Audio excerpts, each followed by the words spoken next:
Crouse. Congratulations on the film. I was surprised, I think, at how well the combination of Jude Law, Colin Farrell, and Johnny Depp works in this film. We'll get this question out of the way first. After Heath Ledger passed away, I know that you had considered stepping away from the entire project. Right. Was there a reticence to say, okay, well, we'll try these three actors? If it hadn't worked, what would have been your next step? No, there wasn't a reticence. Once we decided to go ahead and not just abandon the whole thing, I just started calling friends of Heath. It's as simple as that. And Johnny, Colin, and Jude turned up, and they did it. It was important that they were friends, because I wanted to keep it in the family, basically. And I wanted people who were close to him, because, as Colin said when he was doing his part, he said he was channeling Heath part of the time. So Heath was very much still alive in some sense. And I didn't know whether this was going to work until we got back to London. We just were working kind of on autopilot. We just do it because that's what we decided to do. And we got back to London, and I showed the first cut to the post sound guy who hadn't been involved in the process, and he just assumed it was written that way. And I thought, it works. Yeah.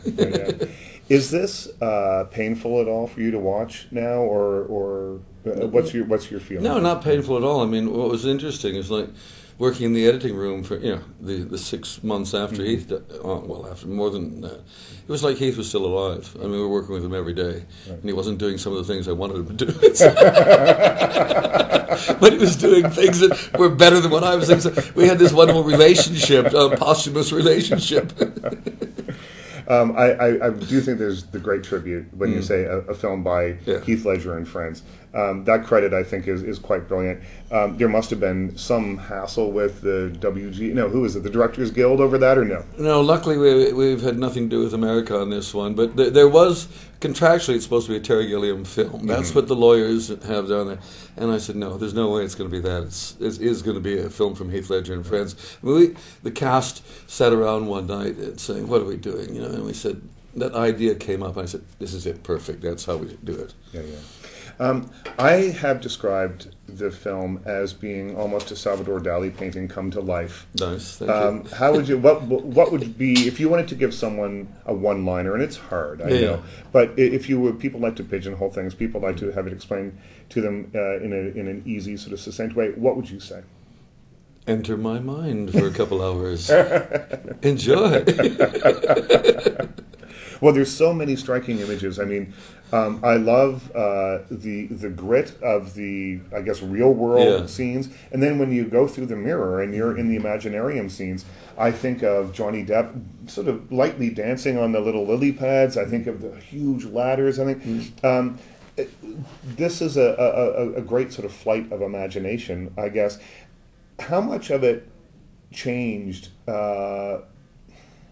Was everything planned out 100% beforehand? Did you know what images you wanted, or yeah. This is not scattergun stuff. I know what I'm doing. No, no, it's not so much that I'm suggesting. Yeah. The image. No, what? Okay, what you see there, nothing has been changed from the original script. Except I had to drop a couple scenes, I had to shift a few things around. But what you see, the dialogue was not changed after Heath died, and so the images were all pre-planned. The scenes were pre-planned. It was that lucky element of a magic mirror. Yeah. And once we decided that faces could change as you go through the mirror, we were free.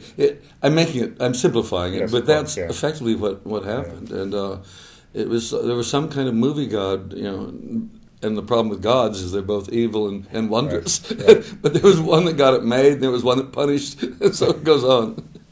You also have a special effect in the form of Christopher Plummer in this movie, who is 80 years old, probably 79 or so when he was making the movie. He is doing the most interesting work of his career, and he's doing lots of it now. That's the thing. The guy hasn't slowed down at all. Tell me a little bit about working with Mr. Plummer. He was very obviously first choice because he's the kind of greatest actor out there. Theater, movies, less in movies, I suppose, because he hasn't been given these really gigantic parts for a long time. He's been playing second. He's literally magnificent. If there was a Mount Rushmore for actors, he would be the first one up there. He's he knows what he wants to do. He knows what he doesn't want to do, and we have fun trying to trick him to do the things I want him to do. But he's finding that middle ground. Yeah, but he dignifies the silliest things I threw at him, and he knows when to make entrances and exits. He's just magnificent. That's all I can say. I mean, watching him is like watching a truly, truly great artist at work. Every moment there's something going on. He's great. No, I love him.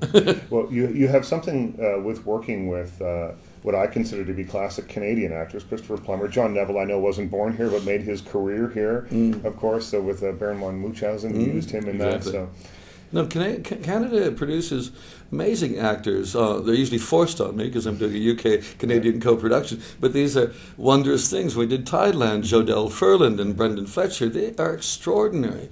And I love making films here in Canada because I think the crews are great, and the acting pool is phenomenal. And I'm glad that Christopher is a Canadian. Otherwise, we wouldn't have got the deal done. Well, I was told earlier this morning, I was out getting my giant cup of tea, and I bumped into someone who had dinner with you last night, and they said that you had seen Chloe, and after seeing Chloe, you wanted to shoot a film in Toronto because it looked so beautiful here. Is that true? No, none of that's true. Who told you that? I haven't seen Chloe. You haven't seen Chloe? No, but people were glowing about Chloe, if I can glow about Chloe. Yeah. And no, but I was saying, yes, but on the other hand, I was saying Toronto's intriguing. I mean, because it seems to have a bit of everything right here. I mean, and I've decided the more and more I come here, the more I'm convinced it's one of the better cities of the world. A very, very decent place to live, a good place where people haven't homogenized yet. Right. People are still who they are, and they're ethnically who they are, and it mixes happily. And the other thing about Toronto, it was one of the great beneficiaries of Maggie Thatcher's period of not letting the best and the brightest of the world into England. Right, they all came here. Well, it's interesting because from high school on, we're taught, or from grade school on, I guess, we're taught America's the melting pot, Canada's the mosaic. So nice. You come here and you can stay who you are in your own little tile, and it all fits together. But it's kind of idyllic that here these various people from very different parts of the world, different ideas, different cultures, all are able to live reasonably happy together. That's extraordinary. Mm-hmm. It's a lovely city. I made my home here for 30 years. I love it. Back to the movie. Tell me a little bit about where the idea came from for the film, because it is such a flight of fancy, and I was really taken with the movie, and it's interesting. I'll tell you a little secret that maybe I shouldn't tell you. When I saw it, one of the reels was projected out of order. Yes, no, I know that. You know that, and so I've since gone back to see it a second time. Yeah, I've seen it a second time, but when I was watching it, I was thinking the movie is so kind of structurally intricate that I was wondering, is that meant to be? Like it took me. I thought something was wrong, but it wasn't until after it was confirmed for me afterwards. But just tell me about where the idea. Yeah, well, it's funny. First of all, the structurally intricate. I just think it's really banal. The structure really? of the thing. Personally, I don't understand. People say this, and I don't quite know what they're talking about. But to me, the story flows quite simply. But now the idea was first this idea that was this traveling show, this traveling theater. Obviously from another time almost. It feels horse-drawn, coming into modern London. And the idea, there's this little troupe wanting to entertain, wanting to expand your ideas of the world, your imagination, and nobody's paying attention. That was where it began. And it was really talking about the way the modern world functions now, wants to move on. And then we went from that, it started growing. And it was, Charles McEwan and I didn't have a plan when we started. We just, okay, let's start with that. And then little by little, it started growing. And soon, if you go through the Imaginarium and your imagination is allowed to flower, well, that's fine, but there has to be a choice somewhere in here. We can't just let you do what you want. Yeah. And once you got choice, you got, a devil who's offering one, and Parnassus is offering another possibility. And that's how. And then we went into basically a fairy tale format with a man who's given his daughter to the devil for...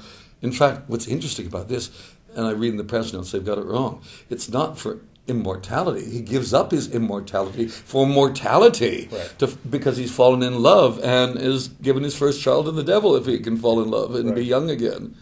So it's the complete opposite of what exactly. Well, one of the things that I thought as I was watching the film is that perhaps from an artistic point of view, the statement that maybe you're making on the early part of the thing is that people don't have a sense of wonder anymore.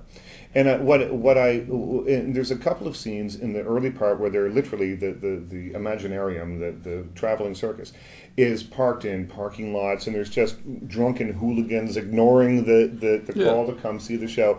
And I would stop and watch that, but a lot of people just walk straight by because they don't have a sense of curiosity, because it seems, I don't know. I think people are too successfully pre-programmed now. Yeah. They're not thinking for themselves. And when you go, I was at a thing called Dragon Con, which is big sci-fi fantasy convention, and everybody's dressed up in costumes, but they're not their own costumes. They're playing stormtroopers or Darth Vaders. They're playing in somebody else's imagination, and that bothers me. And I just want, yes, when you use the word wonder, that is great. I just love this sense of wonder in life, and people don't see the world around them. And that's what this was about. I mean, shoppers ignore them, drunks ignore them. Actually, drunks don't. Drunks know they can beat up somebody. Well, they try to get into a fight with them. They can be aggressive. They can destroy something beautiful. Yeah. That's the time, Terry. Thank you so much. It's lovely to see you again. Yeah, thank you. Richard Crouse.